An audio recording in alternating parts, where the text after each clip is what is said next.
Yang terakhir, yang ke-20, berapa baik kita mengenal diri kita. Artinya, kita tidak munafik. Selain mengenal Kristus, kita harus mengenal diri kita sendiri. 1 Korintus 13 ayat 12. Karena sekarang kita melihat di dalam cermin satu gambaran yang samar-samar. Tapi nanti kita akan melihat muka dengan muka. Sekarang kita hanya mengenal dengan tidak sempurna. Tapi nanti kita akan mengenal dengan sempurna seperti kita sendiri dikenal. Saudaraku, kita perlu mengakui kekurangan kita. Kita perlu disadarkan bahwasanya ada hal-hal di mana kita perlu bertobat dan berubah. Kebebasan tidak akan terjadi sebelum kita sadar kita butuh bertobat. Kita harus bisa melihat apa yang Tuhan lihat dalam kita dan kita akui dengan jujur, ya Tuhan, memang aku masih marah, memang aku masih ini, masih itu. Biarlah ujian-ujian waktu yang berlalu ataupun tekanan kehidupan bukan mengeraskan hati kita, tapi melembutkan hati kita. Menyiapkan kita untuk mampu mendengar, mampu melihat apa yang selama ini kita tidak bersedia dengar, tidak bersedia lihat, tidak bersedia kita terima. Tapi sekarang kita mau bersedia diubahkan oleh terang Tuhan. Ingat Roma 12 ayat 2, jangan menjadi serupa dengan dunia ini, tapi berubahlah, metamorfosa, berubahlah, ya. Ulat yang dalam kepompong berubah menjadi kupu-kupu. Sudah ada di destinasi Tuhan, bisa jadi kupu-kupu. Kita pun semua bisa berubah. Haleluya. Bagi Tuhan Yesus, kemunafikan itu adalah satu kebutaan. Matius 7 ayat 1-5. Jangan kamu menghakimi supaya kamu tidak dihakimi.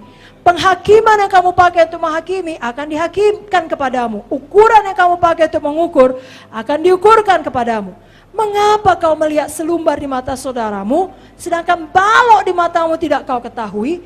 Bagaimana kau dapat berkata kepada saudaramu, biar aku mengeluarkan selumbar itu dari matamu, padahal ada balok dalam matamu? Hai orang munafik, keluarkanlah dahulu balok dari matamu, kau akan melihat dengan jelas untuk mengeluarkan selumbar itu dari mata saudaramu. Bagaimana mungkin kita bersikap sangat keterlaluan, sangat kasar pada orang yang berdosa, padahal dosa kita jauh lebih buruk. Jangan demikian saudaraku, itu artinya masih ada kemunafikan. Kita tidak dapat melihat diri kita sendiri, ada balok. Yeremia 17 ayat 9 berkata, betapa liciknya hati, lebih licik dari segala sesuatu. Hatinya sudah membatu, siapakah yang mengetahuinya? Mari kita izinkan seluruh hati kita diselidiki oleh Tuhan. Kan itu yang sering kita nyanyikan.